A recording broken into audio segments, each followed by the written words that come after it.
Emily, is Grandpa behaving himself? Well, sort of. He injured his leg. Old people can be such a nuisance. I wish they'd think about those of us who have to take care of them. Patricia, that's not a nice way to say it. It's fine. He's already declining quite a bit. I can't handle the fuss of old people, but you're used to it, so you'll be fine. The other day, my husband's grandfather, Michael, fell in a garden and injured his leg. It's not a serious injury, but he's already 82 years old.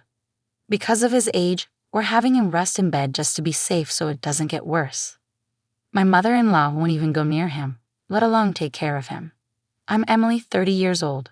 I married 3 years ago and live with my husband Daniel's family. My husband was my boss at the company where I worked, a company founded by his grandfather. When I joined 8 years ago, my father-in-law was already the president and my grandfather-in-law was the chairman. But back then, the grandfather was still handling all the important tasks and responsibilities of the company. 2 years ago, when Grandpa turned 80, he remained chairman but handed over most of the public duties to my father-in-law.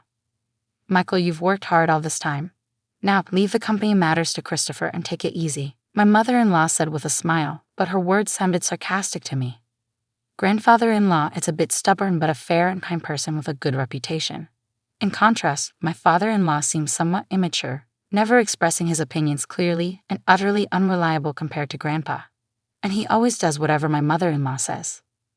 My grandmother-in-law has already passed away, and I never met her. My husband and I started dating when we worked together on the same product planning team 3 years after I joined the company. My husband, energetically leading the team, seemed reliable to me, though a bit self-righteous. Maybe I felt that way because I lost my father early and grew up with just my mother. My mother also passed away from illness 2 years ago, and now I have no family other than my in-laws. Shortly after I got married, my mother felt ill and needed care, so I quit my job to take care of her. The fact that my husband's family didn't object was probably due to a single comment from Grandpa. It's only natural to take care of the mother who raised you alone. Don't worry and take good care of her. Thanks to that, I was able to be by my mother's side every day for a year without financial worries until she passed away. My mother-in-law seemed a bit dissatisfied, but I was truly grateful. However, since Grandpa handed over the company to my father-in-law, everyone's attitudes towards him have gradually changed. They no longer listen to his opinions as much, and I can't shake the feeling that they're treating him carelessly.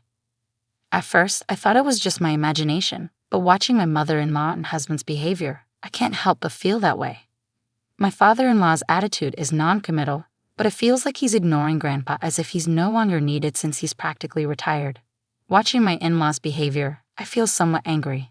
Hey, don't you think your attitude, Patricia, and yours too, is a bit cold towards Grandpa? So what's the big deal? Grandpa tries to talk to you and you barely respond. You don't even try to help them. Like I have time to deal with old people. You can take care of Grandpa. You're the one with the free time. You don't have to talk like that. Quiet, I'm tired from work. Don't nag me about unnecessary things. This is how it goes no matter. They won't listen to me. My grandfather-in-law doesn't say anything to his family about this. Now I'm the only one who talks to my grandfather-in-law at home. Grandpa, the weather is nice today. Shall we go for a little walk outside? Your leg seems to be healing well, and I think it will be good rehabilitation. Thank you. Let's go out for a bit then. The two of us went to the park, where there were several families with children playing around. My grandfather-in-law looked at the scene with joy. Christopher and Daniel enjoyed times like that too. Grandpa, I was busy with work and couldn't take care of the children much. Maybe that's why I couldn't raise Christopher and Daniel properly, my grandfather-in-law said with a slightly sad face, almost like he was talking to himself. Christopher is my father-in-law, and Daniel is my husband. I think about how everyone can be kinder to my grandfather-in-law, but I can't come up with a good idea. But then my in-laws suggested building a house for my grandfather-in-law. This house is over 50 years old, right? The layout is bad, it's hard to use. But instead of spending money on repairs, it would be better to build a new house in a more convenient location. A new house? Michael is getting older, and it's good that he only got injured last time, but we never know what will happen. So let's make the house barrier-free so we won't have trouble if care is needed. I see. We can even put Michael's room in the middle so everyone can take care of him easily. Yeah, that's not a bad idea. Right, so it's settled then. And Michael, at the cost. If it's a house for all of us, I'll take care of it. Talk to Mr. Jones about the money. Typical Michael, thank you. We appreciate it, my mother-in-law smiled happily. It seems to me that they only flatter him when they want money. But if everyone takes care of my grandfather-in-law after moving to the new house, I thought there could be nothing better. Mr. Jones is the company's in-house counsel and also manages my grandfather-in-law's personal assets. My grandfather-in-law liked his character and made him in-house counsel, and it's been nearly 30 years. He is 58 now and the person my grandfather-in-law trusts the most. I've met him several times and he seems to be a very honest person. He always cares about my grandfather-in-law's health, and sometimes I think he's more like a son than his real sons. Having such people around my grandfather-in-law makes me feel a little relieved. I wasn't informed about the details of the house being built, but my mother-in-law seemed very cheerful, and the three of them were looking at interior design magazines and discussing various things, so it seemed to be going smoothly. Then something unexpected happened. It was revealed that my grandfather-in-law had a debt of $1,820,000. Wait, what's this about $1,820,000? I exclaimed. My grandfather-in-law had become a co-signer for a loan for a friend's company, but that company was in trouble, and the debt had become my grandfather-in-law's responsibility. Wait, they're not going to take the house. It's under construction, are they? Since the contract has already been completed, and as Patricia said, it's in the president's name, so it's fine, my mother-in-law seemed relieved at those words. Oh, thank goodness. I'm glad we did it my way. Listening to that conversation, I learned for the first time that the house was in my father-in-law's name. Even though my grandfather-in-law had paid for it, putting it in my father-in-law's name seemed just like something my mother-in-law would do. I also wondered why they didn't think of giving up the house to help repay the debt. Hey, this debt is Michael's fault, and it has nothing to do with us or the company, right? Well, it was signed in Michael's name. Oh good, then there's no problem. I couldn't understand what was good about it, but since my grandfather-in-law didn't say anything during that conversation, I didn't intervene either. After all, it's not an amount I could handle. A few days later, my grandfather-in-law's behavior began to change gradually. Grandpa, what would you like to eat for lunch? Who are you calling Grandpa? I'm only 50. You have no right to call me that. Huh? Sorry, Emily, right? I was lost in thought. At first, I thought he was just deep in thought, and when it happened repeatedly, I began to feel uneasy. Patricia, what are you doing? Where's my meal? Grandpa, I'm Emily. Patricia is your daughter-in-law. You ate your meal earlier. Didn't eat? Are you trying to starve me? I wondered if my grandfather-in-law's condition was triggered by the $1,820,000 debt, and seeing that none of his family members were trying to help him might have been a double shock. I tried to persuade my grandfather-in-law to go to the hospital, but he adamantly refused. He might not want to admit that he could have dementia. I didn't want to force him, but I felt helpless on my own. I consulted my husband, but he simply brushed it off, saying it had nothing to do with him. My mother-in-law wasn't any help either, so I turned to my father-in-law as the only option. Yeah, I heard from Patricia, Daniel. They think it might be dementia. Can you go to the hospital with us? I asked him. But it's not that bad yet, right? If we go to the hospital, others will find out my father has dementia, he responded. There are good medications now that can slow the progression. Well, there's no need to rush. Let's watch him a little longer. Emily is here, so they'll be fine, right? I couldn't help but feel frustrated by their lack of concern. I couldn't depend on them. Grandpa, let's go to the hospital. Let's see you properly examined, I urged. Who are you? Where are you planning to take me? You're up to no good, he retorted. I felt tears welling up, seeing how stubborn my once kind grandfather-in-law had become. But my mother-in-law just laughed, amused. Even if he was the chairman, it's over for him now. But now everything, even the company, is all Christopher's, she remarked casually. Patricia, Grandpa isn't completely unaware. He's listening to everything. He'll forget everything soon. He'll start wandering, dribbling. Just thinking about it gives me chills. He's nothing but a nuisance now, I protested. How can you say that? Grandpa has worked hard for the family all of his life. My mother-in-law's words made me both angry and sad. But my grandfather-in-law just smiled.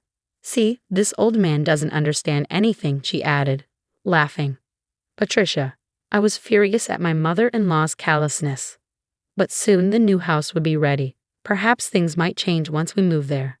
Since it's a house that Grandpa built, the family might show some gratitude and be kind to him. I couldn't completely abandon that faint hope. And 2 months later, the house was finally built. For days, I had been compelled to pack my in-laws' and husband's belongings, while my father-in-law's and my own items remained mostly untouched. Even when I attempted to organize my things, my in-laws and husband kept assigning me tasks, preventing any progress. However, I reasoned it would be okay to relocate the smaller items later since this house wasn't disappearing. On moving day, after transferring most of the belongings, I went to call my father-in-law, but my husband intercepted me. "Ah, you and Grandpa can stay here," he announced. "What? You can stay in his house?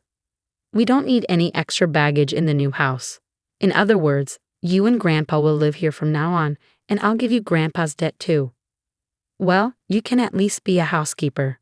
"Hey, let's go." "Yeah, I'm coming. Good luck with all the debt repayment and live-in care."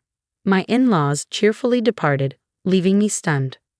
For a while, I couldn't comprehend what had just occurred. Were we abandoned, not just me, but also my grandfather-in-law, only they would reside in the new house? It took me some time to grasp because it was beyond my imagination that someone could be so cruel. How should I explain this to my grandfather-in-law? Slowly, I made my way back to the rear room. I didn't mind caring for my grandfather-in-law at all. That was my intention from the start. As I timidly prepared to call out to him, noticing his back facing me, he seemed to sense my presence and turned around before I could speak. "Have they gone already?" His expression as he uttered those words looked entirely different from what it had been just months ago. To be honest, he seemed like a different person. I wondered if a new symptom had emerged, but the next moment my grandfather-in-law smiled, and his subsequent words caught me off guard. As I was talking to my grandfather-in-law, Mr. Jones came. "Chairman, have you finished getting rid of the unnecessary staff?" "Yes, it's all done." "Let's go, shall we?" Where are we going?" "Of course, to the new house." I left the house where I had been residing, guided by my grandfather-in-law, without fully understanding what was unfolding. The following month, my mother-in-law and husband bombarded me with countless calls. My grandfather-in-law declared he wouldn't entertain their calls anymore, but I answered my husband's call due to the looming divorce. "Hey, Emily, is Grandpa with you? When I went to the old house, it was up for sale. It's not worth $1,820,000, so you can't repay the debt." "Is that why you did that?" my husband interrogated. "What do you mean?" "Put Grandpa on. Dad said he can't get in touch at all. That forgetful old man has done something outrageous." I knew what he was referring to, but I wanted to hear my husband's side of the story.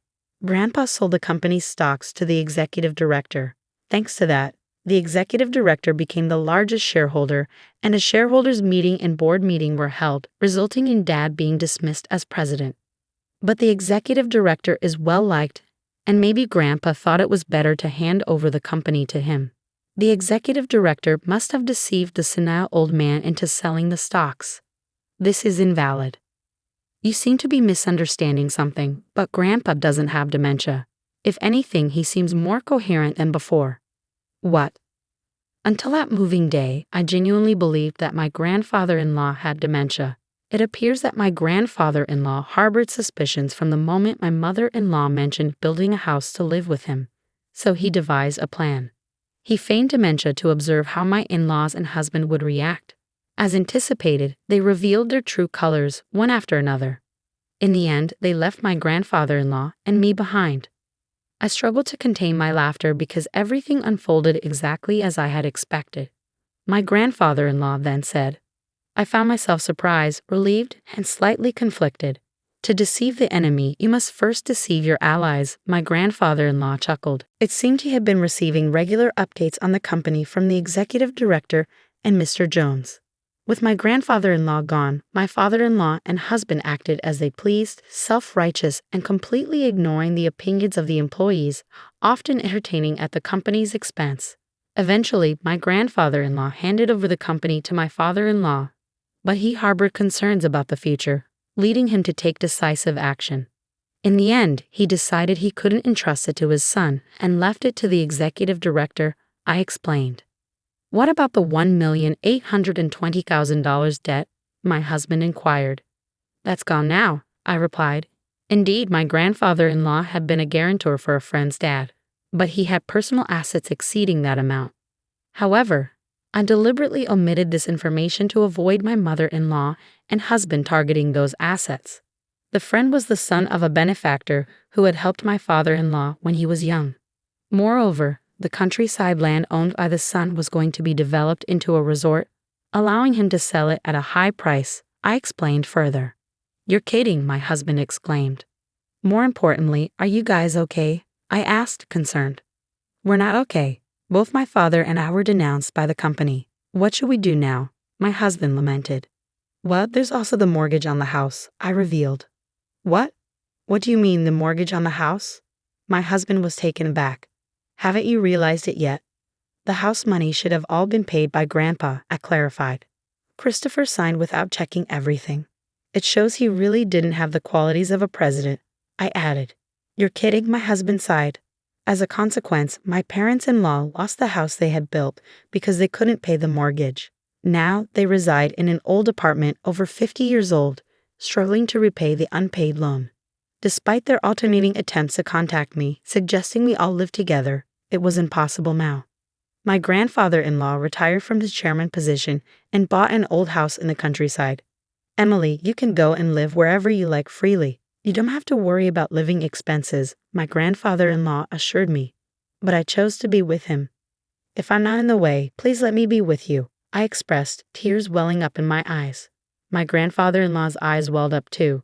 Thanks to Mr. Jones, the divorce was finalized and procedures were taken to exclude my former father-in-law and former husband from inheritance. I became my grandfather-in-law's adopted daughter. If anything happens to him, I intend to take care of him until the end. Now, the two of us enjoy working in the fields together. "Dad, look at this radish, it's big," I exclaimed as warm moments flowed in the pouring sunlight. I wish for these days to continue, even just one day longer.